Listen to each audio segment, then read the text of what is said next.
नमस्कार, स्वागत है आप सबका हमारे चैनल में। चैनल का नाम है मेरी किताबें, पुस्तक जीत आपकी, जिसके लेखक हैं शिव खेड़ा। प्रस्तुत है पुस्तक का अगला अंश। चरित्र। किसी आदमी का चरित्र उसके नैतिक मूल्यों, विश्वासों और व्यक्तित्व से मिलकर बना होता है।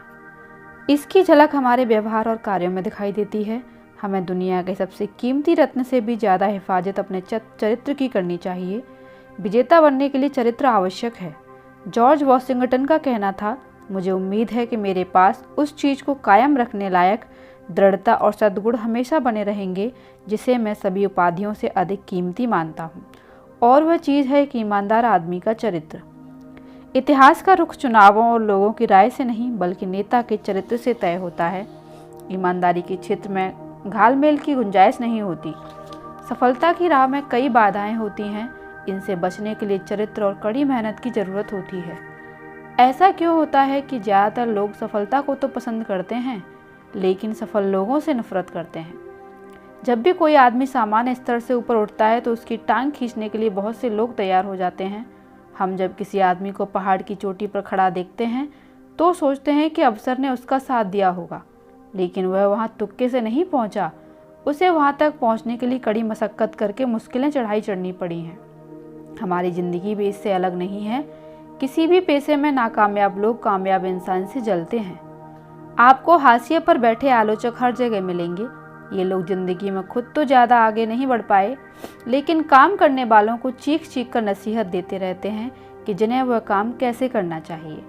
पर याद रखिए कि ये लोग ना तो नेता हैं और ना ही कर्ता। इन आलोचकों की वजह से अपने लक्ष्य से मत भटकिए। आम लोग आलोचना से बचने के लिए सुरक्षित रास्ता अपनाते हैं। वे निंदा से बचने के लिए ना तो कुछ कहते हैं, ना करते हैं, ना ही कुछ बनते हैं। इस तरह वे आलोचना से तो बच जाते हैं लेकिन हमेशा सामान्य ही बने रहते हैं। हम ज्यों-ज्यों उपलब्धियां हासिल करेंगे हमारी आलोचना भी बढ़ती जाएगी। आलोचक वह होता है जो दाम तो हर चीज़ का जानता है लेकिन उन चीज़ों का महत्व नहीं। Oscar Wilde. हमारी आलोचना कोई पसंद नहीं करता, लेकिन ईमानदारी से की गई आलोचना को अपनाने से हमें सीख मिलती है और हमारा विकास होता है। जिस तरह आलोचकों की वजह से मायूस न होने के लिए चरित्र की ज़रूरत होती है, उसी तरह आलोचकों की बात को गौर से सुनने के लिए भी चरित्र की ज़रूरत होती है। जलन की वजह से की गई आलोचना और ईमानदार आलोचना में फ़र्क करना बेहद ज़रूरी है। कामयाब लोगों के पास यह हुनर होता है। इस हुनर का एक हिस्सा आलोचक के मकसद को समझना है। इसका दूसरा हिस्सा और काफ़ी बड़ा हिस्सा खुद को जानना है। कामयाब लोग खुद को अच्छी तरह समझते हैं, इसलिए उन्हें मालूम हो जाता है कि कौन सी आलोचना सही है। दूसरे लोगों की तरह सफल लोग भी अपनी आलोचना पसंद नहीं करते, लेकिन जब उन्हें कोई आलोचना सच्ची लगती है तो वे उसे शांति के साथ धैर्य से सुनते हैं। वे खुद को सुधारने के लिए आलोचक से सलाह मांगते हैं। दरअसल सफल लोग जिन लोगों पर विश्वास करते हैं उनसे आलोचना करने के लिए अक्सर कहते हैं। वे उनसे पूछते हैं कि मैं कैसा काम कर रहा हूँ, मैं खुद को बेहतर कैसे बना सकता हूँ। चरित्र बहुत से गुणों का मेल है। इंसान का चरित्र निष्ठा, निस्वार्थ भावना, समझ, दृढ़ विश्वास, साहस, वफादारी और दूसरों की इज्जत करने जैसे गुणों का मेल जोल होता है। कोई खुशनुमा चरित्रवान व्यक्तित्व कैसा होता है? उसका अपना एक स्तर होता है। उसमें आत्मसंयम होता है, वह संतुलित होता है, उसमें अहंकार रहित दृढ़ता और आत्मविश्वास होता है। वह दूसरों का ध्यान रखता है, वह बहाने नहीं बनाता। वह जानता है कि शिष्टाचार और सलीके से पेश आने के लिए छोटी छोटी कुर्बानियाँ देनी पड़ती हैं। वह अपनी पिछली गलतियों से सीखता है। वह पैसे या ऊंचे खानदान की देन नहीं होता। वह अपने फायदे के लिए दूसरों को तबाह नहीं करता। उसमें दिखावा नहीं बल्कि असलियत होती है। उसमें ऊंचे लोगों की सोहबत में रहने की काबिलियत तो होती ही है, साथ ही आम आदमी वाला अंदाज भी होता है। उसके शब्दों में मिठास, नज़र में हमदर्दी और मुस्कान में शराफत होती है। उसमें अत्याचार के विरोध में खड़ा हो सकने वाला स्वाभिमान होता है। वह अपने साथ और दूसरों के साथ सहज रहता है। उसमें एक खास बात होती है जो उसे जीतने वाली बढ़त दिलाती है। वह चमत्कार करता है, वह अद्भुत उपलब्धियां हासिल करता है। उसे पहचानना आसान है लेकिन उसकी व्याख्या करनी मुश्किल है। वह जिम्मेदारियां कबूल करता है, वह विनम्र होता है, वह जीत और हार दोनों स्थितियों में समानता बनाए रखता है। वह भाग्य और प्रसिद्धि का मोहताज नहीं होता। वह कोई नेम प्लेट नहीं होता। उसमें स्थिरता होता है। उसे महसूस किया जा सकता है पर देखा नहीं जा सकता। वह चापलूस नहीं होता पर विनम्र और शिष्ट होता है। इसमें उत्कृष्टता होती है पर गुरूर नहीं होता। उसमें आत्म अनुशासन और ज्ञान होता है पर वह आत्मसंतुष्ट होता है। वह जीतने पर दया भाव और हारने पर समझदारी दिखाता है। इंसान का स्वभाव कुछ ऐसा है कि अपनी महानतम उपलब्धियों के क्षणों में वह लापरवाह होने लगता है। कामयाब होने के साथ ही आपको काफ़ी आत्म अनुशासन की आवश्यकता होगी और संतुलन कायम रखते हुए विनम्रता और प्रतिबद्धता का परिचय देना होगा। H Ross Perot. सफलता हासिल करने से भी अधिक मुश्किल उसे संभालना होता है। कई लोग सफल होना तो जानते हैं पर सफल होने के बाद उसे संभालना नहीं जानते। इसीलिए योग्यता और चरित्र का चोली दामन का साथ माना जाता है। योग्यता की वजह से आपको सफलता मिलती है और चरित्र सफलता को संभालता है। हम अपनी खोज खुद नहीं करते बल्कि खुद का निर्माण वैसा करते हैं जैसा हम बनना चाहते हैं। चरित्र निर्माण का सिलसिला हमारे बचपन से शुरू होता है और मृत्यु तक चलता रहता है। चरित्र सफलता का मोहताज नहीं होता। जिस तरह बगीचे को नष्ट होने से बचाने के लिए बागवान को लगातार जंगली घासों की निराई करनी पड़ती है, वैसे ही हमें भी अपनी कमियों को दूर करते हुए अपने चरित्र का निर्माण और विकास लगातार करना पड़ता है। मुसीबत में चरित्र बनता और अथवा निखरता है। विपरीत परिस्थितियों में कुछ लोग रिकॉर्ड बनाते हैं तो कुछ लोग टूट जाते हैं। जॉन एफ कैनेडी ने एक बार कहा था कि जब हालात ठीक न हो तभी आदमी के चरित्र की पहचान होती है। जब सब कुछ ठीक ठाक चल रहा हो समझ, दया और शालीनता दिखाना आसान होता है, लेकिन जब हालात खराब होते हैं तो हम पर काफ़ी दबाव होता है। उस हालत में कुछ लोग ठीक से सोच नहीं पाते और अपने आसपास के लोगों पर झल्ला पड़ते हैं। लेकिन कुछ लोग ऐसे भी होते हैं जो उन स्थितियों में भी स्पष्ट ढंग से सोचते हैं और दूसरों के साथ इज्जत के साथ पेश आते हैं। इंसान का चरित्र मुसीबतों में ही उभर कर आता है। एक रूसी कहावत है, हथौड़ा कांच को तोड़ देता है पर लोहे का कुछ नहीं बिगाड़ता। इस कहावत में काफ़ी सच्चाई है। हम कांच के बने हैं या इस्पात के, हथौड़ा वही है। जिस तरह इस्पात का गुण उसमें मौजूद कार्बन से तय होता है, वैसे ही मनुष्य के गुण उसमें उपस्थित चरित्र से तय होते हैं। अगला पॉइंट है सकारात्मक सोच। सकारात्मक सोच और सकारात्मक विश्वास में क्या फ़र्क है? हम जब अपने विचारों की आवाज़ सुनते हैं तो वे हमें कैसे लगते हैं? वे सकारात्मक है या नकारात्मक? हम अपने दिमाग को सफलता के लिए प्रोग्राम कर रहे हैं या असफलता के लिए? हमारे सोचने के तरीके का हमारे काम करने की क्षमता पर गहरा असर पड़ता है। अपने लिए सकारात्मक नज़रिया अपनाने और प्रेरित होने का चुनाव हमें रोज करना होता है। सकारात्मक जीवन जीना आसान नहीं है पर नकारात्मक जीवन जीना भी तो आसान नहीं है। मैं तो अपने लिए सकारात्मक जीवन ही चुनूंगा। सकारात्मक सोच हमें हमारी क्षमताओं का भरपूर इस्तेमाल करने में मदद देती है। सकारात्मक विश्वास सकारात्मक सोच से भी बड़ी चीज़ है। इसका मतलब वह जानना है कि सकारात्मक सोच नतीजा देगी। सकारात्मक विश्वास का मतलब आत्मविश्वास से भरा नजरिया है जो तैयारी से उपजता है। कोशिश के बिना सकारात्मक नजरिया ख्याली पुलाव पकाने जैसा है। सकारात्मक विश्वास का एक उदाहरण आगे दिया गया है। कई साल पहले लॉकहीड ने L-1011 ट्राइस्टार हवाई जहाज बनाया। उस जेट विमान की शक्ति और सुरक्षा प्रणालियों की जांच करने के लिए लॉकहीड कंपनी ने 18 महीने तक कठोर से कठोर परीक्षण किए, जिसमें उनके $1.5 बिलियन लगे।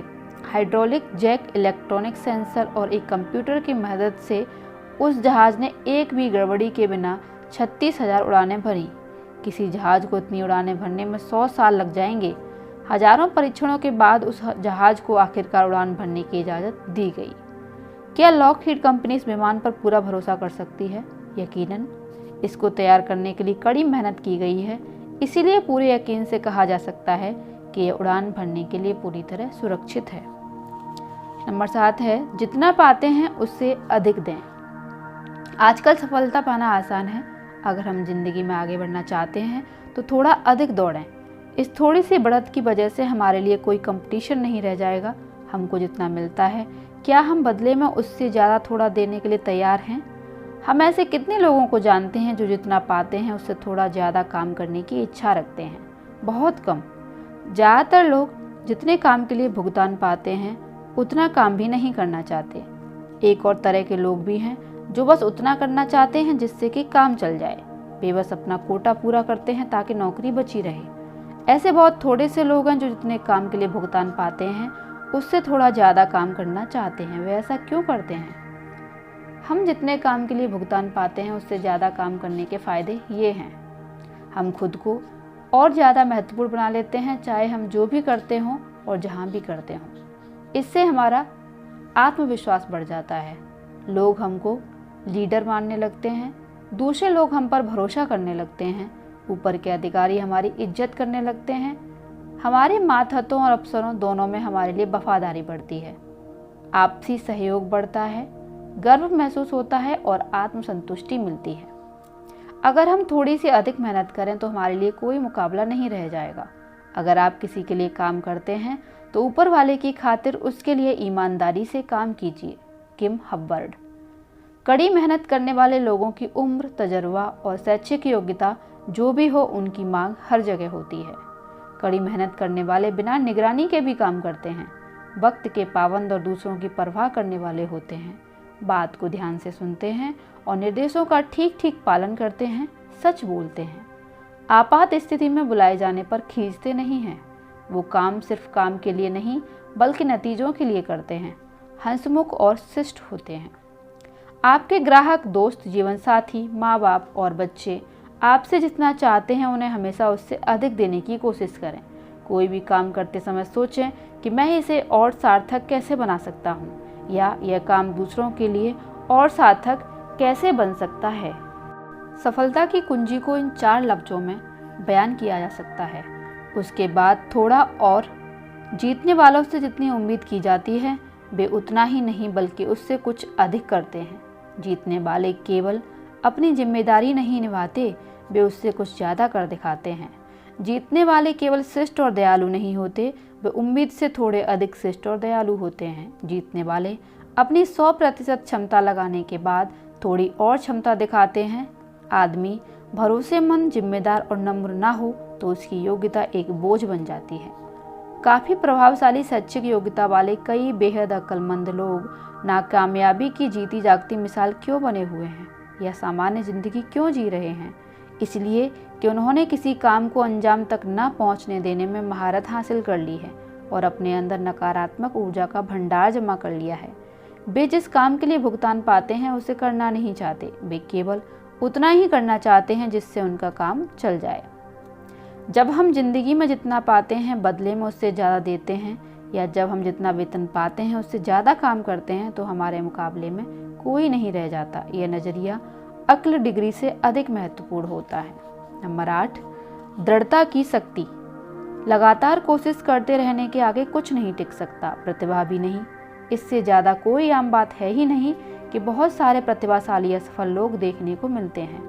जीनियस भी नहीं, हारे हुए जीनियस तो एक कहावत है। शिक्षा भी नहीं, दुनिया पढ़े लिखे नासमझों से भरी हुई है।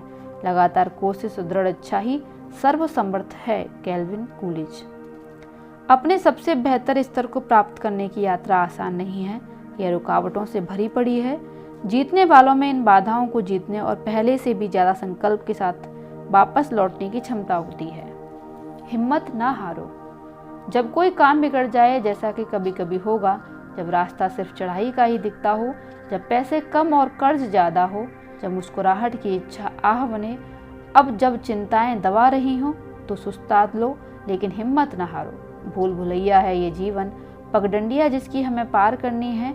कई असफल तब लौट गए, पार होते गए जो आगे बढ़ते गए। धीमी रफ्तार तो क्या, मंजिल को एक दिन पाओगे। सफलता छिपी असफलता में ही, जैसे शंका के बादल में आशा की चमक। नाप सकोगे क्या इतनी दूरी? दूर दिखती है लेकिन मुमकिन है ये नज़दीक हो। डटे रहो चाहे कितनी भी मुश्किल हो, चाहे हालात जितने भी बुरे हों, लेकिन हिम्मत न हारो, डटे रहो। महान वायलिन वादक फ्रिट्ज किशलर से किसी ने पूछा, आप इतनी अच्छी वायलिन कैसे बजाते हैं? क्या यह भाग्य की देन है? उन्होंने जवाब दिया, यह अभ्यास का नतीजा है। अगर मैं एक महीने तक अभ्यास ना करूं तो मेरे वायलिन बजाने में आए फर्क को श्रोता महसूस कर सकते हैं। अगर मैं 1 सप्ताह तक अभ्यास ना करूं तो मेरी पत्नी फर्क को बता सकती है, और अगर मैं 1 दिन अभ्यास ना करूं तो मैं खुद फर्क बता सकता हूं। दृढ़ता प्रतिबद्धता का परिणाम होती है और उसी से संकल्प का जन्म होता है। धैर्य आनंद देता है। कुछ सेकंड या कुछ मिनट तक अपनी क्षमता प्रदर्शित करने के लिए खिलाड़ी सालों अभ्यास करते हैं। दृढ़ता एक फैसला है। यह फैसला लेकर आदमी खुद को कोई काम पूरा करने का वचन देता है। थक जाने पर कोशिश बंद कर देने की इच्छा होती है, लेकिन जीतने वालों में सहन शक्ति होती है। किसी जीतने वाले खिलाड़ी से पूछिए तो वह हमें बताएगा कि शुरू किए गए काम को पूरा करने के लिए उसने कितनी तकलीफ सही है। दूसरी ओर कई असफल लोगों ने शुरुआत तो अच्छी की, परंतु शुरू किए गए किसी काम को पूरा नहीं किया। दृढ़ता के लिए लक्ष्य होना जरूरी है। जिस आदमी के पास कोई लक्ष्य नहीं हो, उसमें ना तो कभी दृढ़ता आ सकती है और ना ही उसे कभी आत्मसंतुष्टि महसूस हो सकती है। अपने काम में गर्व महसूस करें। आजकल की दुनिया में लोगों ने अपने काम से गर्व की भावना को अलग कर दिया है, क्योंकि इसके लिए कोशिश और कड़ी मेहनत की जरूरत होती है। पर कोई काम अंजाम तक तभी पहुंचता है जब उसके लिए कोशिश की जाती है। हताश होने पर जल्दी कामयाबी दिलाने वाले गलत रास्तों को अपनाने की इच्छा होती है, लेकिन इनसे बचना चाहिए, भले ही सामने कितनी भी बड़ी लालच हो। गर्व की भावना आदमी के मन में उत्पन्न होती है और उसकी वजह से उसे जीतने वाली बढ़त मिलती है। अपने काम को लेकर गौरव अनुभव करने का मतलब अहंकारी होना नहीं है, यह तो विनम्रता भरे आनंद का इजहार है। काम और काम को करने वाले की गुणवत्ता को एक दूसरे से अलग नहीं किया जा सकता। आधे मन से किए गए काम से आधे नतीजे नहीं मिलते, बल्कि इस तरह से किए गए काम से कोई नतीजा ही नहीं मिलता। 3 लोग ईंटों की चुनाई कर रहे थे। एक आदमी ने उनसे पूछा, आप क्या कर रहे हैं? उनमें से एक ने जवाब दिया, तुम्हें दिखाई नहीं देता कि मैं रोजी कमा रहा हूँ? दूसरे ने जवाब दिया, तुम्हें दिखाई नहीं देता मैं ईंटें चुन रहा हूँ? तीसरे ने जवाब दिया, मैं एक सुंदर स्मारक बना रहा हूँ। वे एक ही काम को कर रहे थे, लेकिन उसके बारे में उनके 3 बिल्कुल अलग अलग नजरिए थे। क्या उनके नजरिए का उनके काम पर भी असर पड़ेगा? जवाब है, जरूर पड़ेगा। उत्तमता तब हासिल होती है जब काम करने वाले को अपना सबसे उत्तम प्रदर्शन करके गर्व महसूस होता है। हर काम उसे करने वाले का अक्स होता है, चाहे वह कार की सफाई का काम हो, फर्श साफ करने का काम हो या घर की रंगाई करने का काम हो। हर काम को पहली बार ही सही ढंग से कीजिए और फिर हर बार सही ढंग से कीजिए। आने वाले कल का सबसे अच्छा बीमा आज अच्छे ढंग से किया गया काम है। माइकल एंजेलो कई दिनों से एक प्रतिमा पर काम कर रहे थे। वह हर बारीकी को सुधारने में काफ़ी वक्त लगा रहे थे। पास खड़े एक आदमी को ये सुधार गैर ज़रूरी लगे। उसने माइकल एंजेलो से पूछा कि वह उन बारीकियों की इतनी चिंता क्यों कर रहे हैं। माइकल एंजेलो ने जवाब दिया, छोटी छोटी चीज़ें ही पूर्णता लाती हैं और पूर्णता कोई छोटी चीज़ नहीं है। ज़्यादातर लोग ये भूल जाते हैं कि आपने कोई काम कितनी तेज़ी से किया, लेकिन उन्हें याद रहता है कि आपने वह काम कितने अच्छे ढंग से किया। अगर किसी आदमी को सड़क साफ करने का काम दिया जाए तो उसे सफाई वैसे ही करनी चाहिए जैसे माइकल एंजेलो पेंटिंग करता हो या बीथोवन संगीत की रचना करता हो या शेक्सपियर कोई कविता लिखता हो। उसे सड़क की सफाई इतनी अच्छी तरह करनी चाहिए कि स्वर्ग और पृथ्वी दोनों जगह के लोग रुककर बोलें, यहाँ सड़क सफाई करने वाला रहता था जिसने अपना काम गर्व से और बहुत अच्छी तरह किया। Martin Luther king junior. किसी काम को अच्छी तरह करने का एहसास खुद में एक इनाम है। खराब तरीके से कई काम करने से अच्छा है कि अच्छे ढंग से कुछ ही काम किए जाएं।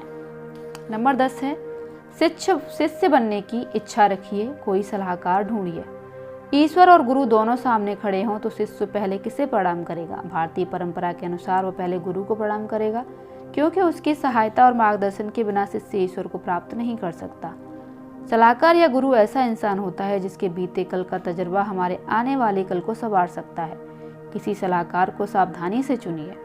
अच्छा सलाहकार हमको रास्ता और दिशा दिखाएगा, जबकि बुरा सलाहकार हमको भटकाएगा। अपने सलाहकार को सम्मान दीजिए। उत्सुक प्रकृति के शिष्य बनिए। उत्सुक शिष्य को अपने गुरु से सबसे उत्तम उपलब्धि प्राप्त होती है।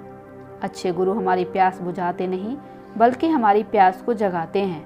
वे हमको उस राह पर आगे बढ़ाते हैं जिस पर चलकर सवालों के जवाब हासिल होते हैं। क्या हमें कामयाबी के लिए ज़रूरी खूबियाँ हैं? क्या हम में कामयाबी के लिए ज़रूरी खूबियाँ हैं? क्या हम में कामयाब होने के लिए ज़रूरी खूबियाँ हैं? कुछ लोगों को लगता है कि उनमें ये खूबियाँ नहीं हैं और वे सामान्य दर्जे के ही बने रहते हैं, लेकिन हकीकत ऐसी नहीं है। हम सब में वे 10 खूबियाँ मौजूद हैं जिनके बारे में इस अध्याय में चर्चा की गई है। यह हो सकता है कि वे खूबियाँ हमारी उम्मीद के मुताबिक विकसित ना हुई हों, लेकिन वे हमें मौजूद जरूर हैं। संभव है कि हमें अपनी उन खूबियों के बारे में पता ना हो, लेकिन एक बार उन्हें ढूंढ लेने के बाद हमारी कार्य क्षमता में बदलाव आ जाता है। या कुछ ऐसा ही है जैसे कि हमारे पिछवाड़े करोड़ों रुपए गड़े हों और हमको मालूम ना हो। उस हालत में हम उनका इस्तेमाल नहीं कर पाएंगे, लेकिन उन्हें पाते ही हमारी सोच और व्यवहार बदल जाते हैं। हम सब में खजाना छिपा हुआ है, बस उसे ढूंढकर इस्तेमाल करने की ज़रूरत है। सफलता का संबंध काम से है। सफल लोग हमेशा गतिशील रहते हैं। वे गलतियां करते हैं पर मैदान नहीं छोड़ते हैं। Conrad Hilton. इस ऑडियो में इतना ही। मिलती हूँ अगली ऑडियो में पुस्तक के अगले भाग के साथ। तब तक के लिए धन्यवाद। आपका दिन शुभ हो।